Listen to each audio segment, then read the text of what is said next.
Clay Pigeons. Who remembers this movie? I love it. This is actually my favorite Vince Vaughn performance.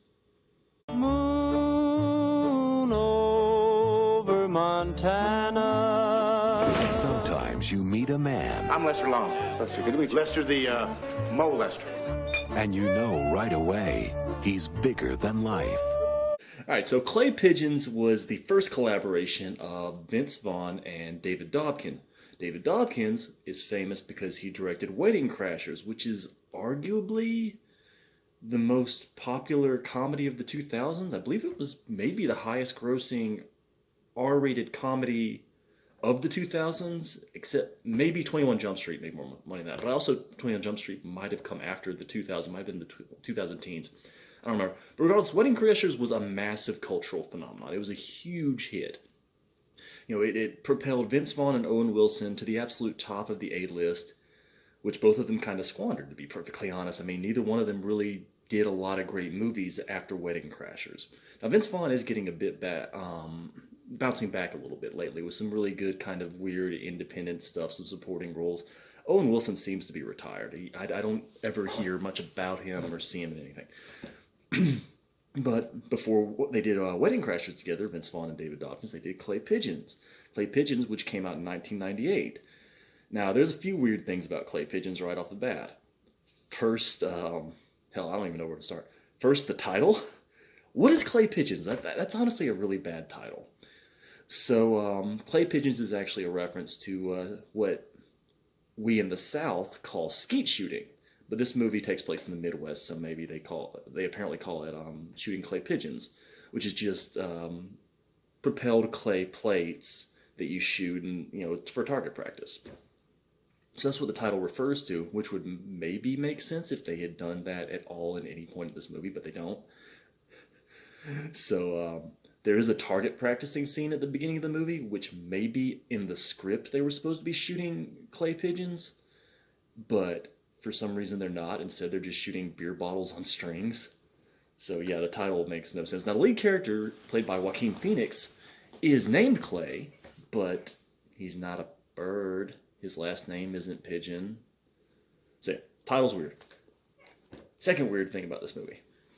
It's produced by Ridley Scott, famous director, Alien, Gladiator, The Martian, and his brother Tony Scott. Their production company, Scott Free. This was actually one of their first big projects. Big-ish. I mean, this wasn't a huge film, but so you got Ridley Scott and Tony Scott's name. Now, Tony Scott has since died, sadly. He had a terminal disease and he opted out. But he directed Man on Fire. That's probably the most significant movie he did. The Denzel Washington flick where he's protecting the little girl in, I think, South America, Latin America, somewhere. But yeah, so, and in this movie, at one point, they watched the movie Alien, directed by Ridley Scott. I can't imagine how they got the rights to the film. So, weird things about this movie. And third thing about this flick is that it is one of two movies in 1998 that starred Vince Vaughn and Joaquin Phoenix, the other one being Return to Paradise, a movie that I did not like. Return to Paradise is one of those flicks where the ads give away the end of the movie. The poster gives away the end of the movie. But, yeah, Return to Paradise wasn't a very good movie. It was a movie where Joaquin Phoenix, Vince Vaughn, and this other friend of theirs go on a vacation in somewhere in Asia. I don't remember where. And Vince Vaughn and the other guy leave, but Joaquin Phoenix stays an extra day and ends up getting arrested for drugs. And because he has too much for one person to use, they count him as a dealer, even though it was just because he had two friends with him there at the same time. And Vince Vaughn has to decide if he's going to come back, return to paradise, as it were, to take his share of the responsibility so Joaquin Phoenix won't get the death penalty. And the movie's just boring. Nothing happened. It's a moral paradox movie that it sucked. But yeah, this movie's good. Like I said, this is honestly my favorite performance by Vince Vaughn in his entire career. I've seen a lot of stuff he did. I saw Wedding Crashers. I saw Swingers, which are probably his two most respected performances. Also saw Brawl in Cell Block 99, which is a very, very good independent flick he did pretty recently, which is already gaining a cult following. I've not seen Freaky yet, but I want to. But yeah, this is still my favorite, though. And Vince Vaughn's character, Lester Long, is one of my favorite villains of the 1990s. This is also somewhat rare in that you're getting to see Joaquin Phoenix play a normal person. How often does that happen? In his entire career, Joaquin Phoenix has played white trash, weird nerds, stoners, mentally incompetent sociopaths, evil nerds. He has not played a lot of just regular guys. And in Clay Pigeons, that's the whole point. He's just a regular Joe, small town guy working as a mechanic, and that's all he is. So it's honestly a little weird seeing him play someone normal. But yeah, so Clay Pigeons is it's a hard movie to define by genre. Noir is, but like Midwestern noir is kind of as close as I can get. So it's also a movie that's almost impossible to talk about without spoiling. So I'm just going to go out and say that if you like weird, dark comedies, if you're a fan of Vince Vaughn, Joaquin Phoenix, or Janeane Garofalo, who's very prominent in this movie as well, in the second half of the movie, she doesn't show up until halfway through, just go see it. I bet you can buy the DVD for $3. It's probably streaming on Tubi. You can find this thing, and I highly recommend it. It's a really good, dark, weird, kind of violent, but not super violent comedy, thriller, drama, horror, fantasy. It's not a fantasy, but it is. It runs the gamut as far as genres go. So yeah, I highly recommend it. So I can't, like I said, I can't discuss this thing without spoilers. So this is going to be heavy spoilers. Just go see it. It's an energetic, interesting movie, and it's also really interesting to see Vince Vaughn and David Dobkins working together on this kind of movie because their other two collaborations are Wedding Crashers and Fred Claus. Now Fred Claus sucked, but still a very lighthearted family comedy, and then a very kind of edgy-ish bro comedy, basically the bro comedies of the 2000s, movies like Old School, or a lot of the stuff that came out of Starsky and Hutch, the stuff that came out in the 2000s, where it was just kind of aimed at frat bros. And so this is very different than either of those movies, and it's much better in my opinion. I personally thought Wedding Crashers was a little overrated, and I hated Fred Claus, but I really like this movie. So go watch it. Spoilers from here on out. What is that? What? Man overboard! Oh my God! Alarm! Oh man, it gets uglier and uglier, don't it? I love the open water, man! Clay Pigeons is about this small town guy named Clay who, in one of my favorite cold opens ever, literally ever, the first 10 minutes of this movie are awesome. He's out target practicing with this redneck buddy of his who's kind of known as the town drunk. And Clay, played by Joaquin Phoenix, his buddy draws his gun on him, and Clay's like, what the hell? And his buddy's like, so you've been fucking my wife. And he has. And the friend ends up committing suicide, but he does it with Joaquin Phoenix's gun, so it's going to look like Joaquin Phoenix killed him. So Joaquin Phoenix has to hide the body, and it's just this really darkly comic, funny sequence right up to the point where Clay puts the buddy's dead body in his truck, rolls it off a mountain, hoping it will explode and hide the fact that he shot himself. And then it hits the bottom of the gorge and doesn't explode. And Joaquin Phoenix, just with perfect comic timing, goes, oh God, fucking damn it. And then it explodes. It's a great sequence. I love the first 10 minutes of this movie. So the buddy's wife, who is an awful, awful human being, but very hot, played by an actress named Georgina Cates, and this is all I've ever seen her in. All I know about her is that she's from England, but she's doing a very credible Midwest accent. So she's from England, doing a good accent. She's very attractive, and she's married, or she at least at one point was married to Skeet Ulrich, the guy from Scream and As Good as It Gets. You remember the 90s It Boy? At least at some point she was married to him. That's all I know about her. But she's good in this movie. So she's kind of just a rude, mean skank of a woman. Like, at her husband's funeral, she's wearing like a black cocktail dress with her red bra strap showing. Like, she's awful. And she doesn't care that her husband's dead, and she's very jealous that, Joaquin Phoenix's character, Clay, he now wants nothing to do with her. He takes up with another woman. And this crazy bitch's response to this is to shoot her, to shoot Clay's new girlfriend to death, and force Clay to hide it, because she already knows that Clay did the suicide thing, the fake out with the suicide. So she could have him arrested for that. So he has to hide her murder, and she's like, well, now we have something on each other. He still wants nothing to do with her, and finally they have this big confrontation at a bar, and Clay slaps her in front of the whole room. And this being the Midwest, especially being the Midwest in the mid-90s, it's not much more than a, wow, I can't believe he did that. It's not like, dude, you got to go and we're calling the cops. It was pretty much kind of like, whatever. So Clay feels bad about this. He didn't mean to, but I mean, given how terrible this person is, you don't exactly hate the guy for slapping her. This is one of those rare instances where it feels like she maybe deserved it. But this catches the attention of Lester Long, played by Vince Vaughn. Again, Vince Vaughn is so good in this movie. His accent, which is kind of southern Midwestern, doesn't exactly ring true, but at the same time it fits perfectly for this character and his over-the-top cowboy outfit and cowboy hat. This guy feels like everything he does is a little fake, like he's lying all the time. And he is. He's even lying about his name. Later on we never actually find out the character's real name, but it turns out his name isn't really Lester Long, he just made it up. But yeah, Lester Long wants to talk to Clay because he saw her slap the girl. And this makes sense later, because Lester Long is a serial killer who has murdered a couple dozen women across the Midwest, apparently.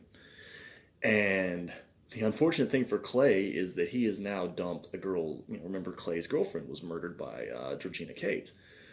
He had to dump the girlfriend's body, and he just happened to dump her body in the same lake that Lester Long has dumped a few of his victims. And Lester, being a sick bastard, takes Clay out to this lake fishing, where they find a corpse. This is as complicated as it sounds. Clay Pigeons is a really odd script. It is all over the place. It's about this, and then we actually find out Lester Long is a serial killer because he hooks up with Georgina Cates' character and is busy fucking her in the ass, and then he just suddenly stabs her to death. And this obviously draws suspicion on Clay, because Clay had hit her. He had a big altercation with her in the bar a few days earlier. So Clay's kind of a automatic suspect on this. And the town sheriff, played by the late great Scott Wilson, everyone's favorite character from The Walking Dead, Herschel, the kindly old doctor that was so prominent in the second, third, and fourth season of the show. The big beard, the one-legged man. He's the town sheriff. And he's kind of like the nice guy, he's like Andy Griffin. He's like Andy Griffin. He's just a nice guy sheriff. He usually doesn't have to do much more than write a parking ticket or escort a drunk home. So he's way out of his depth. And they call him the FBI. The FBI being a tall black man and Janeane Garofalo. And the way they introduced Janeane Garofalo is kind of funny because her partner walks in first. I mean, this guy's like 6'2", big black dude. And they say, so you're with the FBI? And then she just kind of walks out from behind him and says, yeah, we're with the FBI. And she's, Janeane Garofalo's 5'0". So Janeane Garofalo, for those who don't remember, was a very popular female comic in the 1990s. She was sort of the 1990s version of Sarah Silverman. And Janeane Garofalo, she didn't really act much. She basically played herself in everything. Basically a very sarcastic, opinionated woman in everything she did. And her career kind of derailed because she was honest to a fault. Like when she was on Saturday Night Live, she openly criticized Saturday Night Live. She's like, I don't like this show. I don't think they're doing anything particularly revolutionary or groundbreaking anymore. She did a movie called The Truth About Cats and Dogs, I think was the name of it. Where she said, I don't really like doing these romantic comedies. I think they're anti-feminist. They make women seem like all they need to do is find a man to be happy.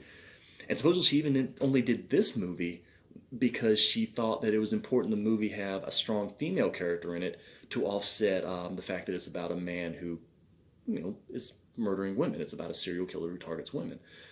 So yeah, she was opinionated to a fault, and it more or less nuked her career. She was all the way out of the mainstream Hollywood by the mid-2000s, and you never see her in anything anymore. But she is funny. I mean, she's good in the movie. It's just her character is ultimately kind of irrelevant, but I'll talk about that more. So Lester has Clay kind of by the balls because Clay is suspected for his crimes, and Clay figures out that Lester's the killer. Then Lester flat out confesses. So it becomes this kind of game of Clay and Lester in this, because Lester thinks of Clay as his friend. He calls him his fishing buddy, and Lester is just such a great character. Yeah, it's really interesting because he's like the most unassuming, personable guy, but he's just a little weird, And if you ever talk to this guy, you would just call him quirky. He's just kind of weird, funny guy I hang out with sometimes. But when you get to see his dark side, it's great because Vince Vaughn is really, really good in this movie, and Lester turns on a dime. Like when he's mad, it goes to 10 right away. Like this was one part where Clay kind of starts talking shit to him, and Lester's like, "Don't get riled up on me now, boy. Don't get riled up on me now." And keep in mind, Vince Vaughn is a tall guy, and he can be imposing when he wants to be. If you ever saw the Psycho remake that everyone trashes so much, I actually think that movie's worth watching, if only for how good Vince Vaughn is as Norman Bates. Vince Vaughn is actually a really good villain, and he's great in this movie. And there's this one awesome scene where Clay goes into a diner and he sees Lester across the room, and he sees him from behind, and what he doesn't see is that Lester is having a complete conversation with someone who's not there. He's just sitting there and like it's just this great little character moment of, oh, Lester's insane. So it's really cool. It's a fun movie. This also I have to credit this movie. This movie in the 90s, they had soundtracks down to a science. No one does that anymore. But in the 90s, post Quentin Tarantino, everyone was using music and using it very smart. And I don't even particularly like country music, but this movie has a lot of great musical counterpoints that are very authentic to the scene and the situation and the circumstance. Like you get Elvis in here, for God's sake. Like it works very well.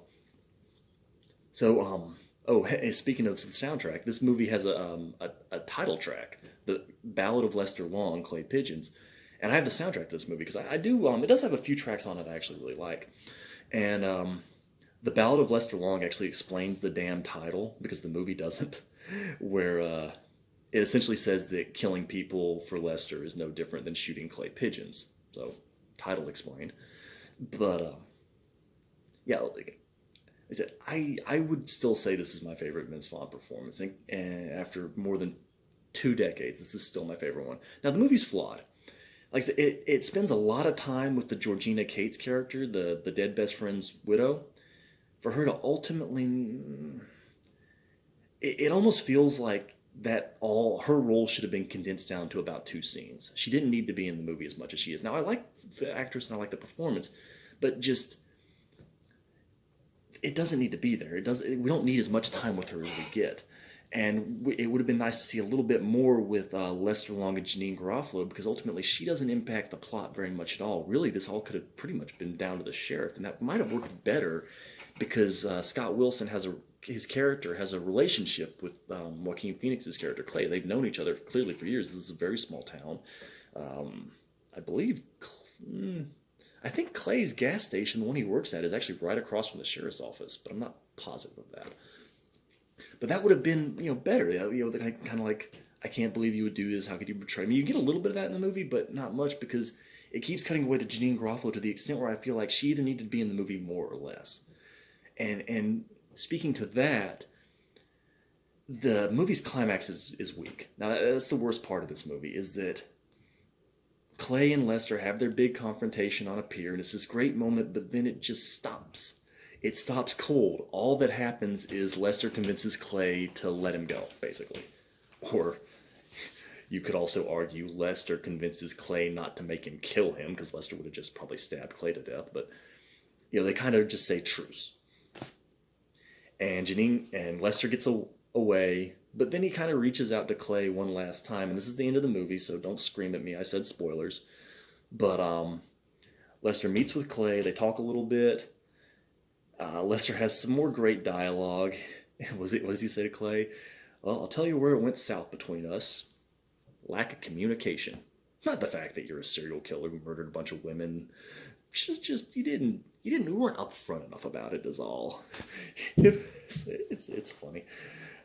And then it ends with the Clay having apparently worked with Scott Wilson's character, the sheriff, to have Lester arrested, although that's not on camera. And Janeane Garofalo doesn't get her man. She doesn't, and the only way you can kind of make that work is that Clay hated Janeane Garofalo's character so much that he just wasn't willing to let her win. He'd rather give it to the sheriff than to her, which is kind of petty, but at the same time, if you really look at it, I mean, she is going after him hard. She is wrecking his life. She strongly suspects him of murder. She flat out arrests him. I mean, she puts him in jail at one point. So it's plausible that he just has so much distaste for her that he's just not willing to let her win. He'd rather give it to the sheriff. But yeah, to me, not to write a different ending, because I didn't make the movie, obviously, but to me, what probably should have happened is that when Lester meets Janeane Garofalo's character in the bar, one way or the other, he probably should have ended up killing her. Because that at least kind of justifies the fact that she's in the movie. If that would be a good way to show that Lester is really dangerous if he could get the drop on an FBI agent. And it's also would have just given Vince Vaughn and Janeane Garofalo more screen time, because they actually do have really good chemistry in the one scene that they're in together. But that's literally it. They just have one scene where they incidentally meet at a bar. But yeah, she doesn't really impact the plot much, so she just doesn't need to be in the movie. She has some great jokes. Like there's this running joke where I compared the sheriff to Andy Griffin, which is funny because I didn't even think about this. But Andy Griffin, if you remember that old black and white show, his deputy was Barney, and that's where the whole joke Deputy Barney comes from, is that his deputy was this ridiculously inept moron who was very, very, took himself very seriously, even though he was a complete fool.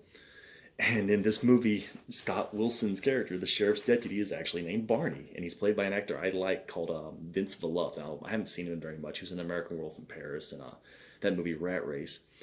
But there's some good jokes about how stupid the deputy is, and she's just so exasperated by this guy. Probably the funniest line of the whole movie is where they find this one dead body, and Janeane Garofalo arrives at the crime scene. The sheriff and his deputy are obviously already there, and she goes up to the sheriff and starts talking. Then she sees the deputy, and she says, "Hey, Barney, could you not poke the dead body with a stick?" And he's just over there, "Oh, sorry." or how, I don't even, there's some really funny moments there with just how stupid this guy is. This guy, he's not qualified to tie his shoes. He's certainly not qualified to carry a firearm. But, yeah, I think this is a good movie. I think this is a really funny movie. It's got a weak ending, like I said. But overall, it's a great little 90s time capsule. You know, the music, the way it's shot, the characters, just all around. It's also one of the few movies that takes place in the Midwest that doesn't feel condescending about it. That doesn't feel like it's trying too hard either. Most movies that take place in the Midwest weirdly kind of go in one of two directions, where they're either making fun of it, or they're trying so hard to make it seem authentic that they go too far, kind of like those movies in the South where everyone wears a tank top, has a slow-moving ceiling fan, and sits out on that porch drinking lemonade and talking like this. I'm from the South. I barely have an accent. So I like this movie a lot. I think it's an overlooked... I really would consider this an overlooked classic. I think this movie deserves a lot more eyes on it than it gets.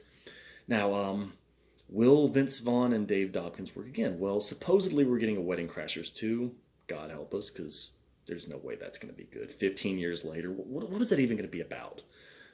Are their kids going to be Wedding Crashers now? I mean, God, Vince Vaughn and Owen Wilson are like 50 now. And they were both with women at the end of the movie. I guess they both get divorced at the same time and start doing that crap again. And in this political climate, like, you couldn't make Wedding Crashers today. Everyone would call it the most sexist...